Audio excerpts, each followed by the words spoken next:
Right.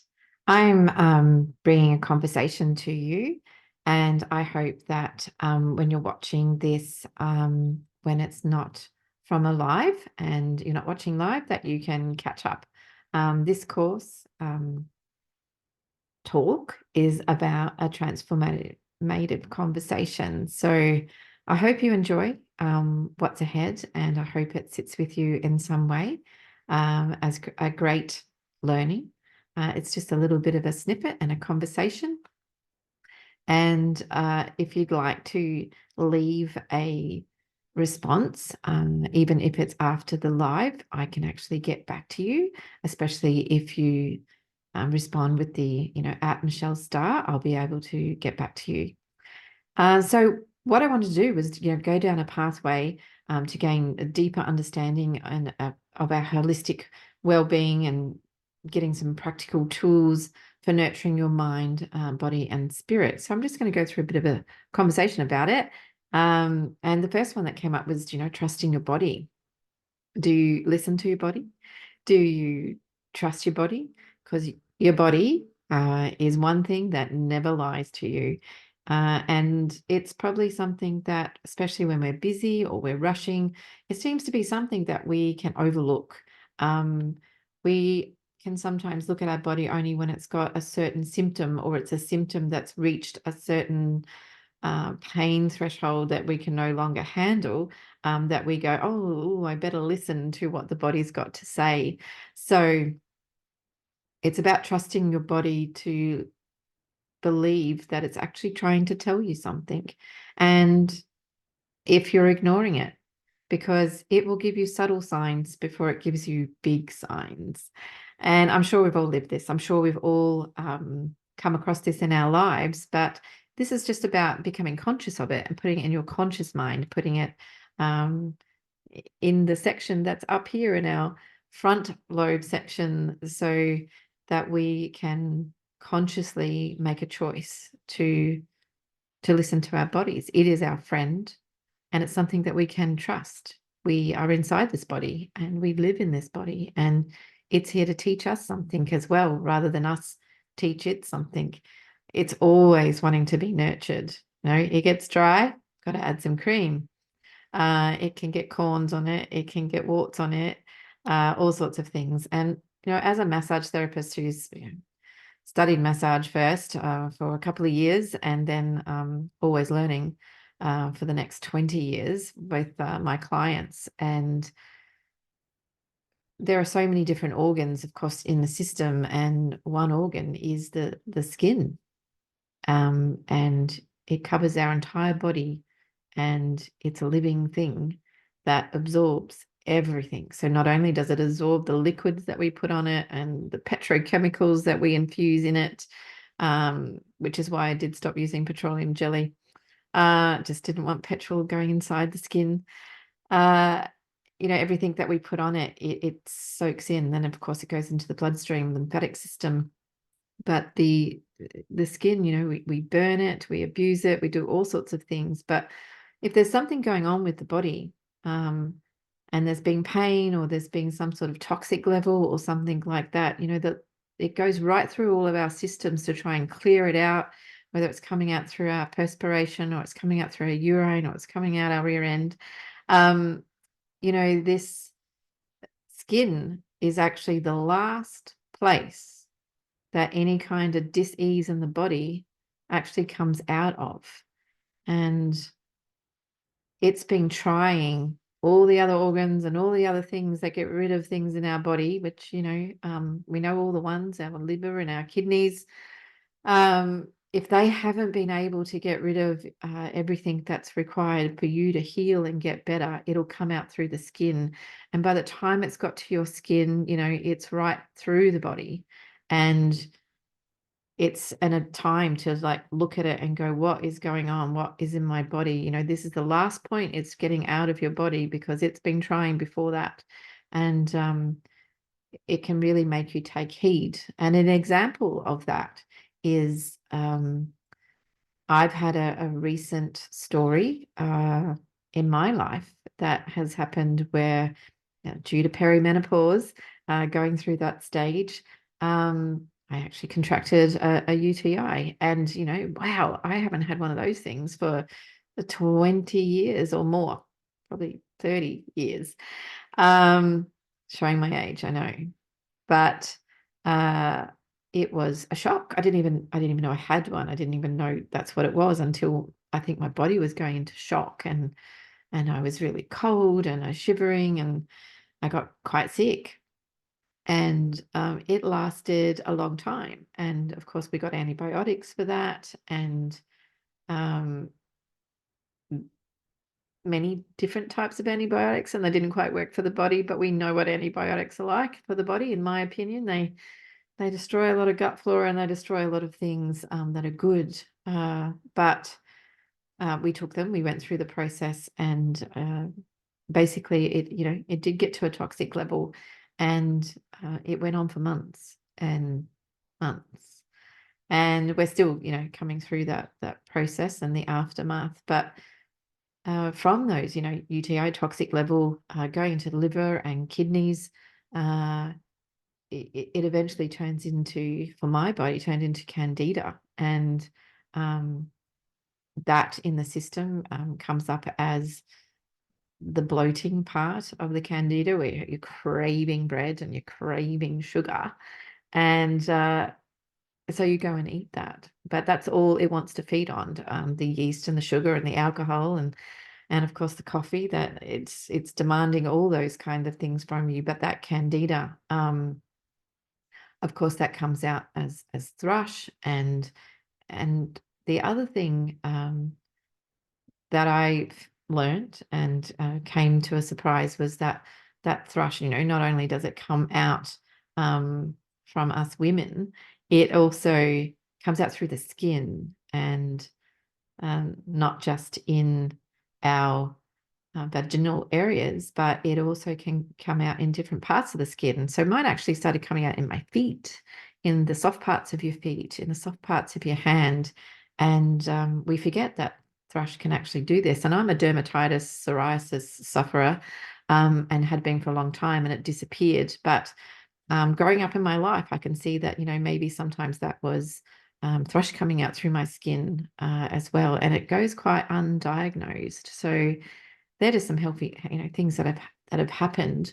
And talking about the skin, but trusting the body that, it's telling you something that's going on. And when it's come to the skin, it's really going on in the body, and has been. And it could be at the last, because it's the last point and you're getting rid of the last part of the toxins, or it's telling you that those toxins are still in there and it's coming out through the skin now because it's not great. So it's about recognizing that your body, of course, it's incredible. It's very intelligent, and it often provides you signals, okay, when something's out of balance. So it might be something really small, but are you in tune in that body? Are you looking at that? So it's really good to, put some emphasis on listening to the body, and some importance of tuning in. We don't really sit there and tune into our bodies, even in meditation. Sometimes, we're going through and we're, shutting down the body, relaxing it, and going through all those, which are wonderful. But, are you scanning the body to find out if there's anything sitting anywhere?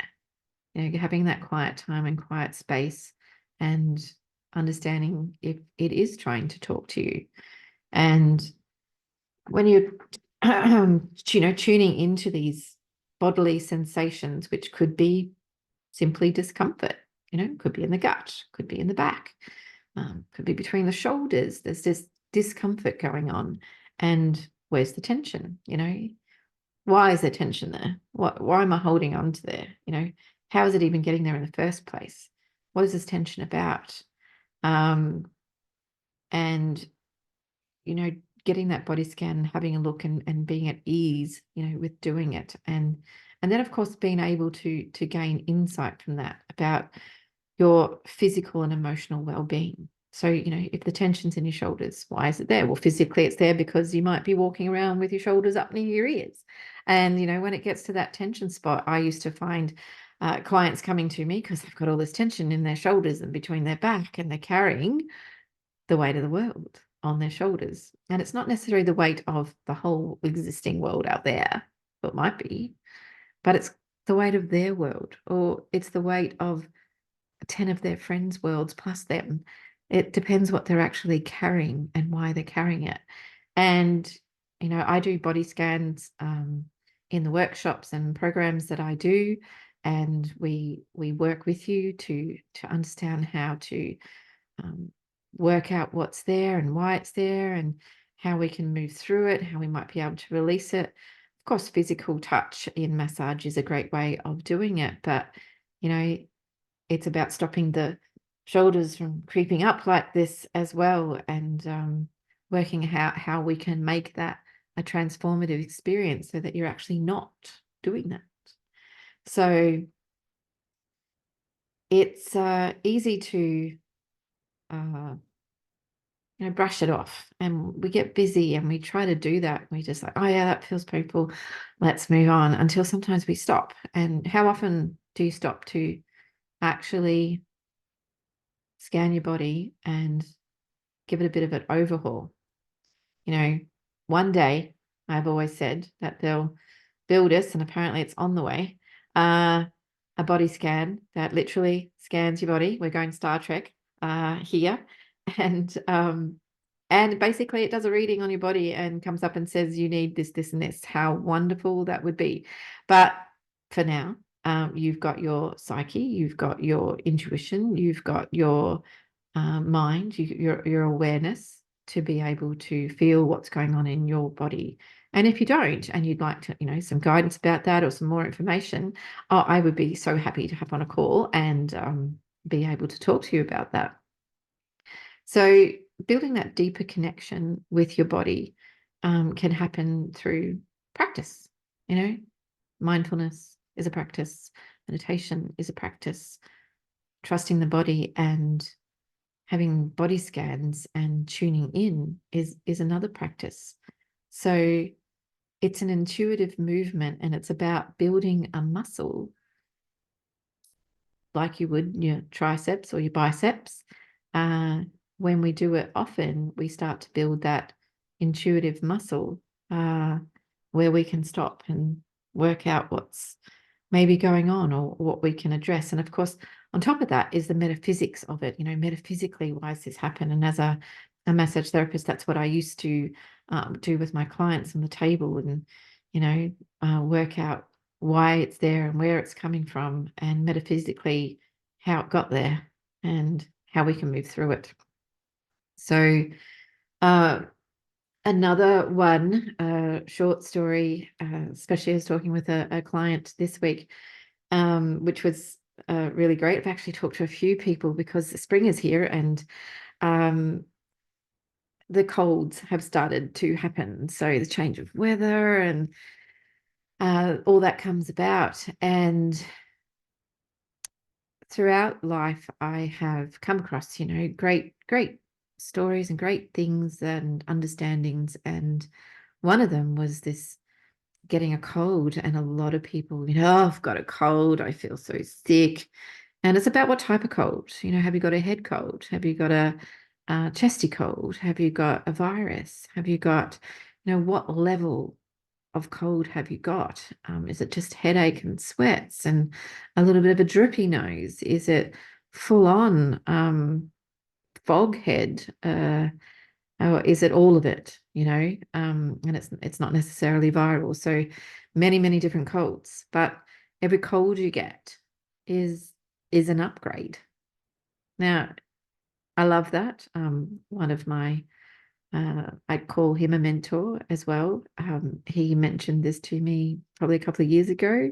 Time flies when you're having fun, of course. And he's out there doing coaching as well. And it's wonderful to know that that's what he's doing.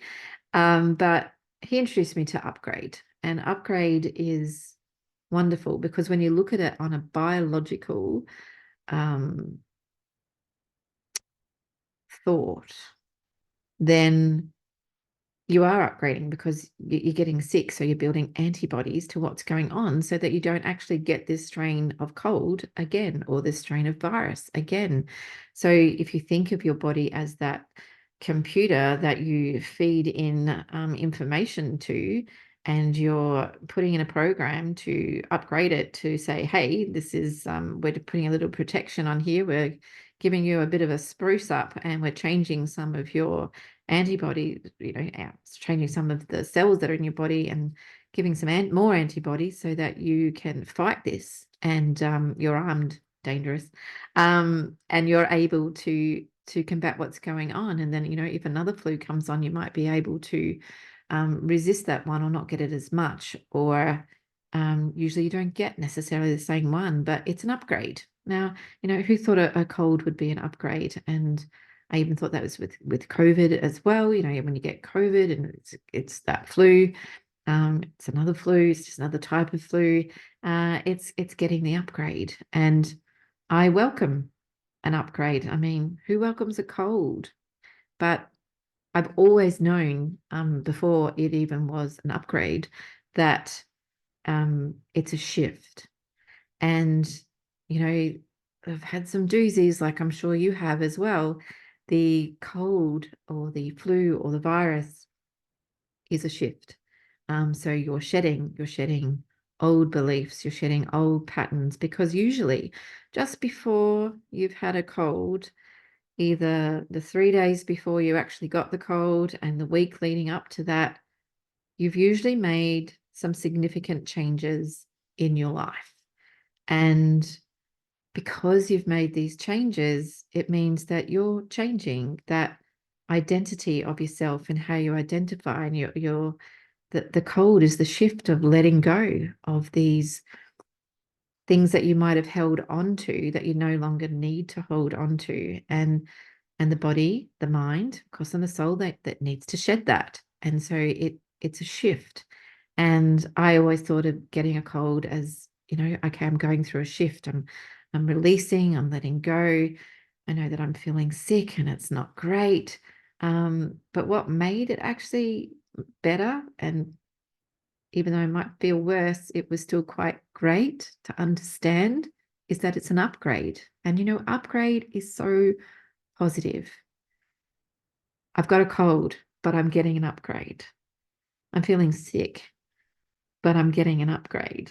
I'm getting an upgrade so I don't have to go through this again. I might go through a different one, but I'm getting an upgrade. My body is getting an upgrade. And I think that's quite special. And the upgrade will happen, and the shift, and it might be small, depending what kind of cold you get. If it's a head cold, it's usually quite small. If it's a chest cold, it's a little bigger. And where do we hold this chest? We hold this chest in our heart chakra. We hold it in our hearts, and it's at the center of ourselves. And that can actually be quite a deep shift, a deep upgrade, a deep release, or a big release. And the thing to take away from that is when you are sick, and sometimes you have those hallucinogenic dreams, or daydreams, or repetitive thoughts, is to actually take notice of what you promise yourself, because all you want to do is get better. You don't want to stay in that state. You just don't want to stay in that state. And, colds were always quite negative for people, and wallowing. And, I'm sick of being sick, is a lot of people. And it's about having that positive mindset that I can be happy when I'm sick because I'm getting an upgrade and I'm okay with it. So it's about accepting that you are sick, because a lot of people get there and go, I'm sick and I don't have time to be sick. You've got to give yourself time, because you've got sick because you didn't have any time. And the body, the mind, and yourself somewhere has asked that I need some time, and I need some rest, and I need an upgrade. And I've just gone through some changes, and I've let go of things that I haven't let go of. So a cold happens, a shift, an upgrade. And it can be a big upgrade. And I know some of those hallucinogenic ones I've made promises to myself where, and early on in these experiences in my life, I would get there and go, right, as soon as I get sick, I am going to no longer do that. And I got well, and I knew that I promised myself that I wouldn't do that any longer. But what did I do? I reverted back and I did the things that I promised myself I wouldn't do. And so I went back on myself and I didn't keep that promise. And you guessed it, I would get a same sickness or very similar, or I wasn't learning the lesson. And then, of course, you get hit again and it's like, okay, I promise I am not going to do that anymore to myself. And I got it, eventually. It didn't take too long. But you be aware of the actual changes that you're making, but it's about the language and the self-talk that's going on when you go, oh, when I get better, I'm going to do this, or I am no longer doing this, so I no longer get sick. You're going to get sick. It happens. Even if it doesn't happen at some point, there's going to be something. How great it would be to be immune to everything. I'm sure people out there who are, but it's about holding and being yourself accountable, holding yourself accountable in that conscious thought and being aware that you are making a promise to yourself that you're not going to do that. And you've got to honor that, and you've got to move through that, and you've got to persist with what you've made that decision, because some very powerful decision making can be done in that state of sickness. And when you're in that state of sickness, you're quite vulnerable to your most inner thoughts, your inner feelings, to your soul, to your heart, because you just want to get better. And usually you just want to do anything to stop feeling how you're feeling. And you're like, I want to sell my soul to get better. Probably not, but you just want to be able to feel great again and get out of bed and have time. But at the same time, you've got to have time to rest and time to heal. And, what is the message? So not only the promises that you make yourself, but what are the messages? What are the messages that are coming in? What is the thought process? And it's good to write these things down sometimes, even if it's on the phone, and even if they make no sense whatsoever, because we can have really senseless sicknesses, as in we don't make sense sometimes. But when you come out of it, you can sort of revisit that and hash back over what it is that you might have wrote down or thoughts that you had. And usually you can work out the reason or what's going on of why that cold was there. Now, I'm not talking, big diseases and everything. I'm simply only talking about a cold or a virus, cold, flu state kind of system, because that's what's going on at the moment in this spring weather that's going on in Australia. But of course, colds and flus happen all year round. So that was my little talk about, trusting that body, doing those body scans. And the next thing that I wanted to have a small chat about, and of course, I would love some feedback and some conversations about what you might think about the body scan and trusting your body, is honoring your worth has come up a bit as well. And what is your worth? Because when you also go through that colds and you go through that shift and you go through some changes, it's like, well, why is that important to you? Why do you want to make that shift? Why do you need to make that change? What is it going to give you by doing that? Why did you make that promise to yourself? How can you find out about that? And I love to find out things. I am definitely a researcher, and I dissect things down so much. I like to find out how things tick. I like to find out why people tick. And something beautiful said to me yesterday was, you're a real for the people person. And I thought that was lovely. And I want you to know you. I want you to understand you and honoring your worth. So, what is the concept of your self-worth? What is its significance? And what the hell is self-worth? Do you even know? Do you know what your self-worth is? Do you know how you measure your self-worth? Um, what is the significance about your self-worth that are shaping your thoughts, your emotions, and your behaviors? Because they're all connected. You've got intrinsic worth, which is being inherently valuable as a human being.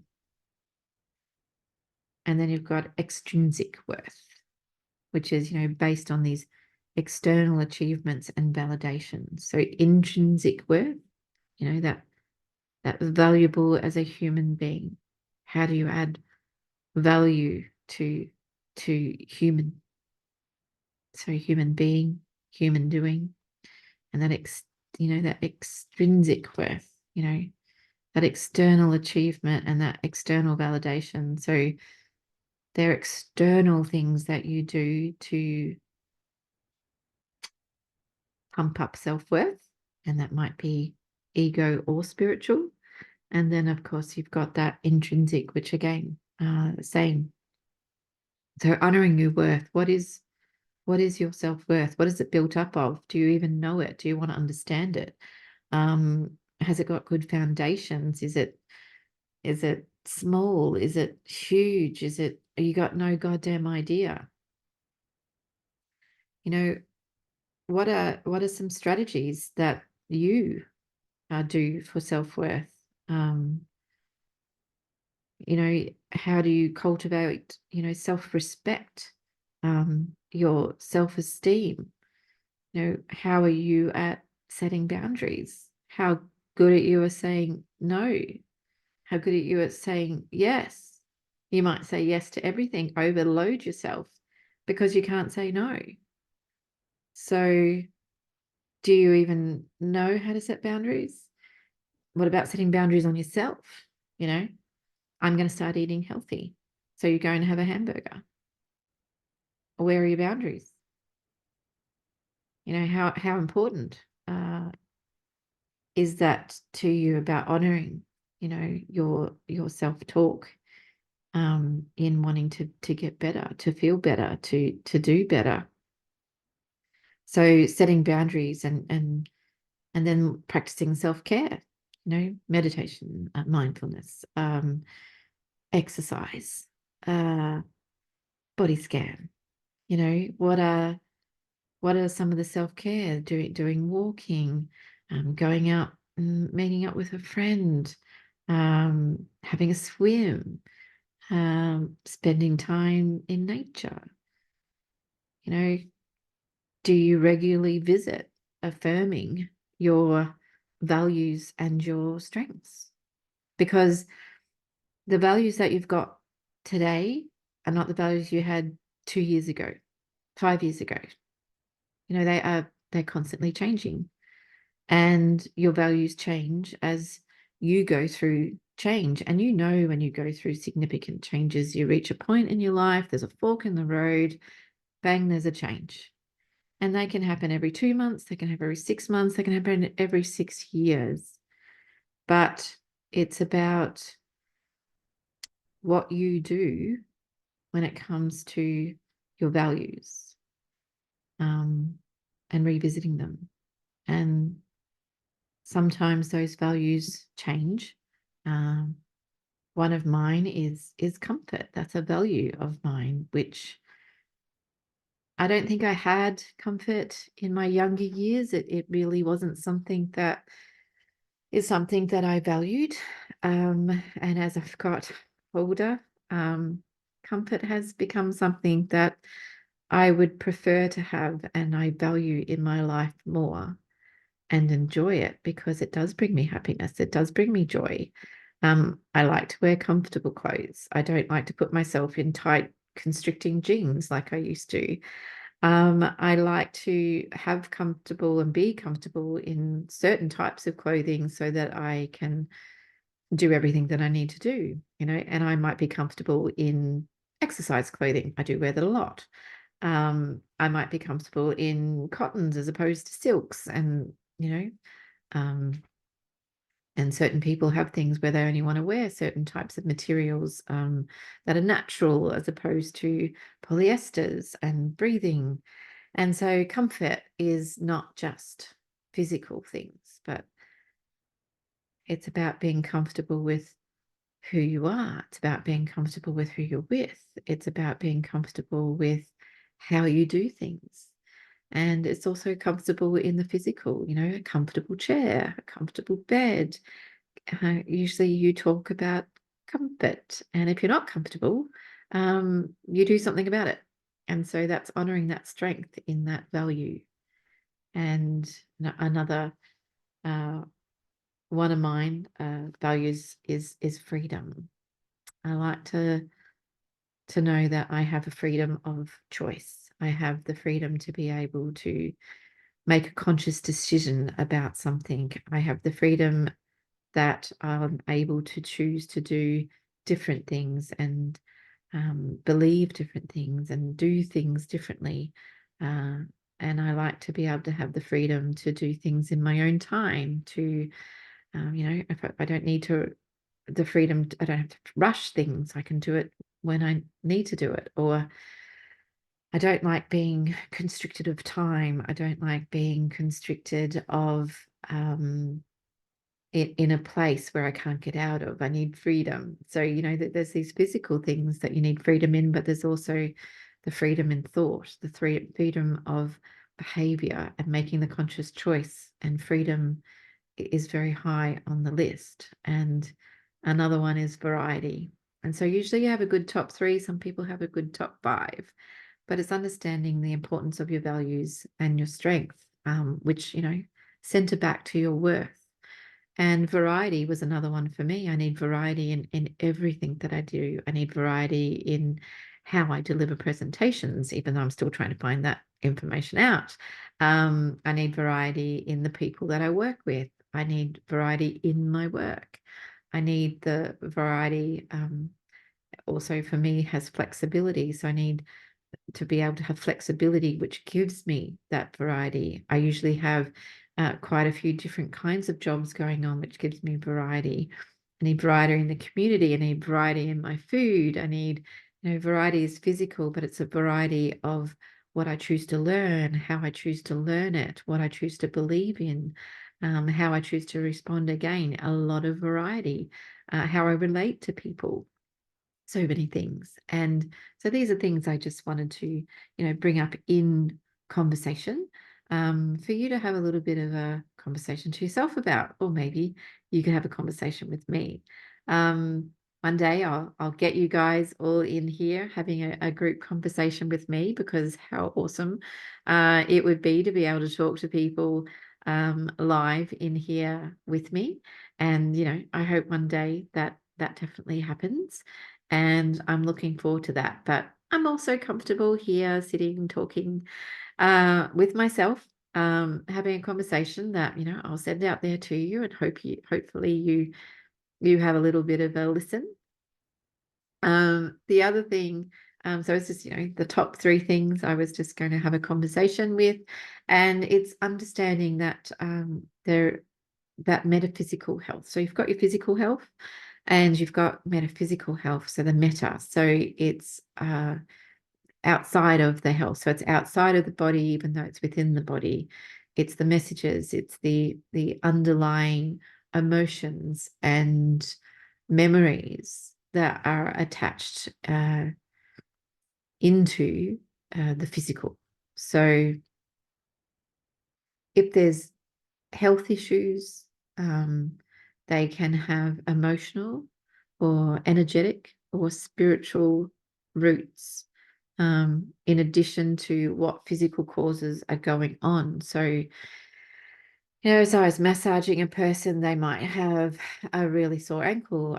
They may have come to me because they had a really sore ankle. They may have come to me not knowing they had a sore ankle, and somehow we found that. And I like to address the reason, why is that ankle being a bit annoying? What's going on? Or if you didn't know about it, then, here it is, what's popping up about this, and what is it about the ankle? Or it could be the knee, or it could be the shoulder, or it could be the elbow, it could be the neck. It could be the chest. There are so many different areas, of course, and it's the thing that I call root cause resolution therapy is something that I use a lot metaphysically to gain insight on what's going on. And it always depends on, what side of the body it's on, left side, right side, left side's feminine, right side's masculine. If you didn't know that already, I'm sure that you do. However, there's some people that don't. So it's about gaining that insight. And, what side of the body is on is the first thing. And then understanding, okay, it might be the knee. And then you look and explore at all the things that, what does the knee do? It helps support you. It allows you to walk. It allows you to bend down. It allows you to stand up. So when you've got a sore knee, what does it stop you from doing? Well, it stops you from being able to get up with ease. It stops you from taking long walks. You might only be able to do short walks. You might not be able to walk much. So what it does is it's putting a restriction. So it's restricting you in some way. So, where are you being restricted in life? And when it comes, if it's on the left side, from your femininity, where are you restricting your feminine side, and how are you allowing it to affect you from, having ease in your life, from being able to have the freedom to go where you want to go, to do what you want to do. There's restrictions. So that's a big overall look, just at a knee. But from a knee, it can also produce other things that to the person that relate back to them. And usually some of these things can be from our childhood, from our teenagehood, from our early years. It's usually earlier on in life that we could have held on to something, and we shoved it in there. And then all our other experiences that were relatable to that go in there as well. So, we discover what is the emotional connection, what is the spiritual connection, what is the, overall energetic connection that's to there. What does a knee represent in your life, and what it does? And of course, we go further into those things, but that's just a small snippet of an overarching thing. And the metaphysical, interpretations of certain health issues. So it might be, back problems, which is usually lack of support, but it's lack of support for self if it's down deep. It can also relate to money. It can relate to self-love for the self. It's usually got to do with support, because it's the backbone of yourself, and it's about where it is in the body, to how it relates metaphysically to what's going on in your life. So, the impact of stress, where do you hold your stress? Do you hold it in your lower back? Do you hold it in your shoulders? Do you hold it in your mid back? I find a lot of people who suffer from anxiety, and I suffer from anxiety for a lot of years, but have, managed to walk through those times. And I find people with anxiety usually have the thoracic region. It usually gets held a lot of stress, and sometimes it's also in the shoulders. But the thoracic region usually is also out of alignment a lot.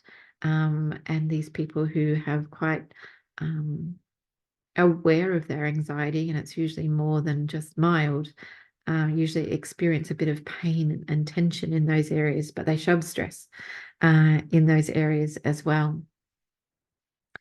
And so unresolved emotions can be stored in these areas, and it might be locked in the knee, and it might be locked into where the anxiety sits. And we have, these energetic imbalances on your physical well-being. So it's about an imbalance that's going on energetically, and especially I know with anxiety, it being in the back, it comes right through the body into the heart center as well.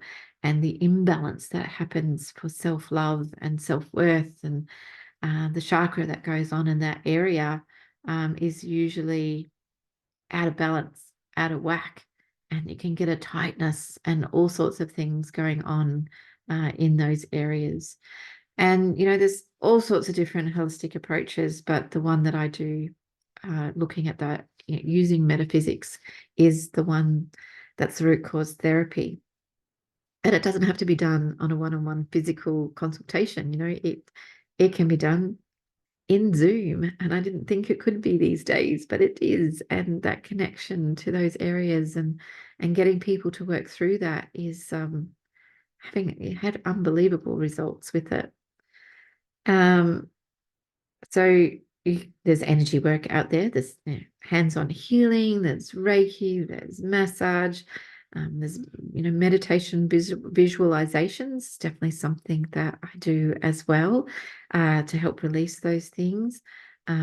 All sorts of different modalities and mind-body practices that you can do to take that interconnectedness of the mind, the body, and spirit, so it becomes more aligned to understand, what's going on in the body and why it's happening, and what could be some underlying emotions that are usually, because emotions are energy and motion, that are connected to some of your beliefs or belief patterns. They can also be contributing to these health challenges. And not only doing holistic practitioners, but you can also be, working with a mentor or a guide or a coach or a healer. And I've definitely done a lot of healing in my life, working the modality of massage, but I know my hands are made of some special stuff that definitely do a lot of healing as well. But in my heart, there's a lot of healing that I want to get out there to be able to share with the world. So I'm going to wrap it up there, and it's a little bit of a transformative conversation, just little tiny transformations we can have each day with ourselves. And I hope that this conversation has brought you something. Okay, wonderful.